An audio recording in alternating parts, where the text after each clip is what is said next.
Hey guys, okay, so we are now on to the next packet. So you need to, there should have been 2 purple packets in your supplies, and here is this, we're starting at 1.1 on this packet.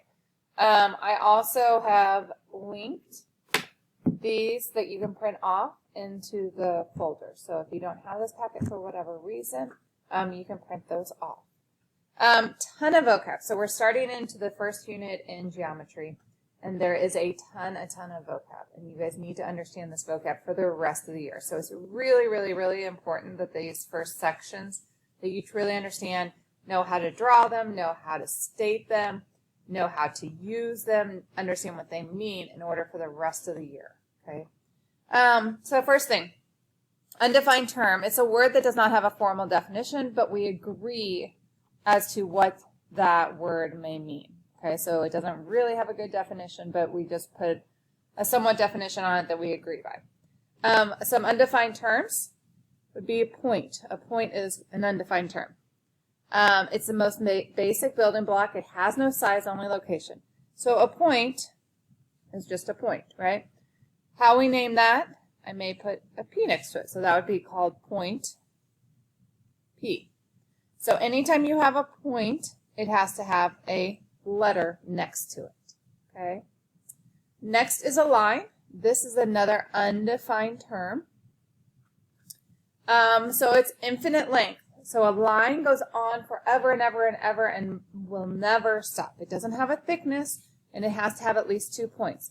But really, in order to draw it for us, really a line has an infinite number of points. There's a whole bunch of little points on that line, and that line goes on forever and ever and ever. So we have a line. We are showing our 2 points. Maybe this is point A and this is point B. The first way to name this is you put a little line thing above it, a line symbol, and you call that line AB. You may just call it line AB. You can also flip the letters around and call it line BA. One other thing that you will see is that there could be that line there, and you could have, let's say, a letter next to it. So this point goes with B. M does not have a point. So that is another way that they are naming this line. They are calling that line M. So if you see a letter there that doesn't have a point corresponding to it, it is naming that figure. So in this case, line M. These are the different ways that you can name that line. So my third undefined term that we're going to talk about is a plane. A plane has no thickness. It has no thickness. It's flat. It goes on forever and ever and ever, up and down, and it's represented by a 4-sided figure. So a lot of times in math, if we're going to draw a plane, you'll see us drawing a parallelogram. Think of a plane. So whatever room you're in, think of like a wall. That is a plane. However, you also have to imagine that wall going up to the sky forever and down into the world forever and off to the 2 sides forever, because a plane never actually stops. You need 1 point for a point. You need 2 points for a line. You need 3 points to make a plane. So I may have C, D, E, okay? So then we would call that plane CDE. We could also call it plane EDC. It doesn't matter the order of the letters, okay? So as long as you have 3 letters that name it.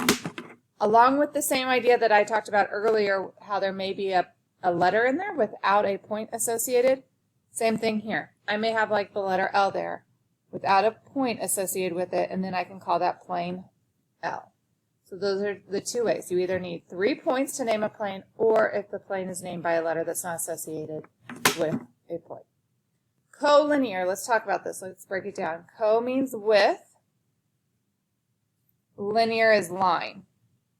So if I'm talking about collinear points, it's 3 or more points that lie on the same line. It's with the line. So 1, 2, 3. So A, B, and C are collinear points. I may just have 3 points here, and they would be collinear if I could draw a line through them. Opposite of collinear would be non-collinear. Non-collinear means they are not on the same line. Two of them would be, but one of them may not be. Coplanar, break it down. So co means with. Planar means plane. So when we're talking about coplanar points, it's three or more points that lie on the same plane. Okay. A defined term is terms that can be described using known words. So collinear is defined. Coplanar is defined. Line segment, ray, opposite rays, those are all defined terms. Okay, our three main ones that we talk about when we have undefined are point, line, and plane. Okay, so line segment. So a line segment is different than a line because it has endpoints. So a line segment needs 2 points, but that's where it starts and that's where it ends. So let's call this A and B. To name it, I'd call it line segment AB. I could do line segment A or BA. I could say line segment AB or reverse that and do BA. Okay, it's just a part of a line. So if we think of a line going on and on forever, what it means is I cut it here, and I take that little piece out, and it's just those little pieces. Okay. Array. Array is also a part of line. It has a starting point, so I have this big line, but I cut it right here, and I just take the rest of it. So it starts at a point, but it goes on forever through another point. Let's call this CD. We still need 2 points. We call this ray CD. I cannot call it ray DC. I cannot do that. The reason I cannot do that is because it has to show its endpoint. Its endpoint here is at C. It's not at D, which is what this guy is saying. We may also call this ray CD. So you use the words and the letters. Okay, opposite rays. If point C lies on AB, so I have this line, AB. Point C is somewhere in between those two things.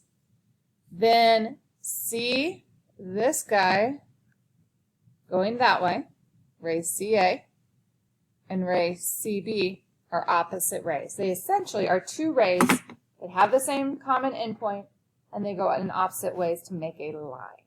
Okay. Intersection points at the set of points that two or more geometric figures have in common. It's just where they cross. Okay, so if you intersect or go through an intersection, you're going through where the streets cross. Intersection of in geometry is the same thing, where 2 or more things cross. Use the diagram to decide whether the statement is true or false. Now, I want for you to pause me. I want you to try these. Once you're done, you can unpause me and we'll go over them. Okay. Points H, I, and G are collinear. Here's H, here's I, and here's G. I don't know if you could see. H, I, and G are actually both on the shaded plane and the white plane, or the clear plane, I guess I should call it. And they are actually on the intersection. So they are collinear, so I'd say true. Points H, I, and J, here's H, here's I, and here's J, are coplanar. Well, H lays on the shaded and clear, I lays on shaded and clear, and J lies on the shaded. So they all 3 lie on the shaded, so that would be true because they're all on the same plane. E, G, so starting at this endpoint going this way, and F, G going this way are opposite rays. If we go back up to this definition, it has to be the endpoints. They share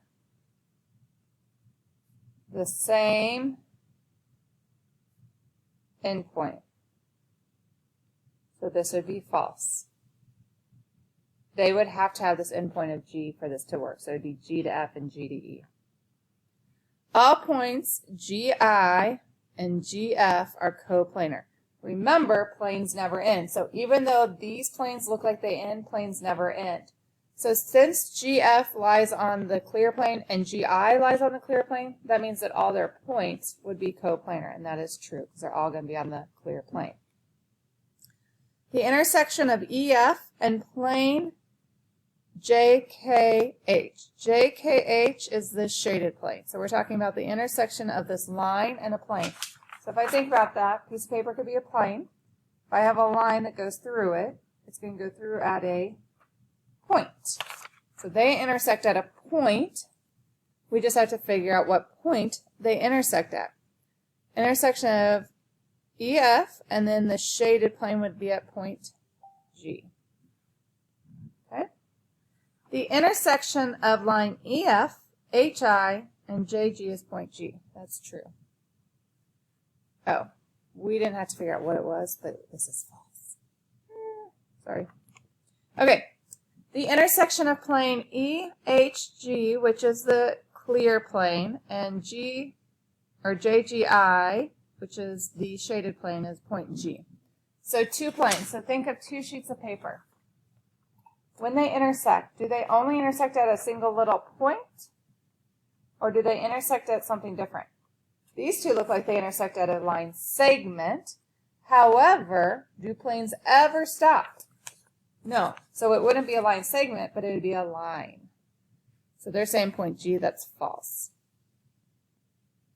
The intersection of plane EFI is the clear plane, and JKG, which is the shaded plane, is line HG, this line right here, which is true. Because you can name that line as HI, you can name it as IG, GI, so all those would be true. All right, what I'm going to do is I want for you guys to draw these. So pause me and draw these. And then, once you're drawing, unpause me. Okay? Two rays that do not intersect. Here's ray AB. I'm going to make ray CD down here. And those rays will not intersect. A ray that intersects a plane at one point. So if I have a plane, that means that this ray comes through that plane, and it only intersects at whatever point this is. We're going to call it point B. Now, your pictures may look a little bit different, but same idea. Name a pair of opposite rays. So I see 3 points here. So one ray would be CA, and its opposite would be going the opposite way, same endpoint CB. Name 3 lines that intersect at point C. So we have line CD, we have line CE, and then also this line right here, which I'll just call that one AB. Okay? Those all intersect at point C. The following are all algebra reviews, so what I want you to do is I want you to pause me and try 13 through 18 on your own. I'm actually going to pause myself and put the work in and then just talk through it. Go ahead and do that. Okay, so here's 13, 14, 15, and 16 through 18. So what you're doing is you're just plugging your 1 on the first one in for x and 8 in for y, because that's just a coordinate point, your xy point. So when I do that, I get 8 equals 8, and since 8 does equal 8, then that point is on the line. Here, whenever I plug it in, I get negative 6 plus 3, which is negative 3, and 3 does not equal negative 3, so that's a no. On this one, I get negative 6 minus 6, which is negative 12, does not equal 0, so that's a no also. And then the bottom ones are back to your graphing inequalities. Remember, if it has an equal sign under the inequality, it's a closed circle. If it were just this or this, the greater than or less than, then it would be an open circle. So this one's just x is bigger than 2, so I put 1, 2, and 3 on here, closed circle. It's going to the right because we're getting bigger. Here x is in between 2 and 5, so I show that. Here x is smaller than 0, so we go to the left, and x is bigger than 8, so we go to the right. So you guys will have, this is the next page. We're not going to use that right now, so you guys can skip that one. Don't cross it off. We may come back to it. And then it's 1.2. You guys have a 1.1 Schoology assignment, and then there will be a 1.1 worksheet that's in the supplemental assignment. All right, thanks, guys.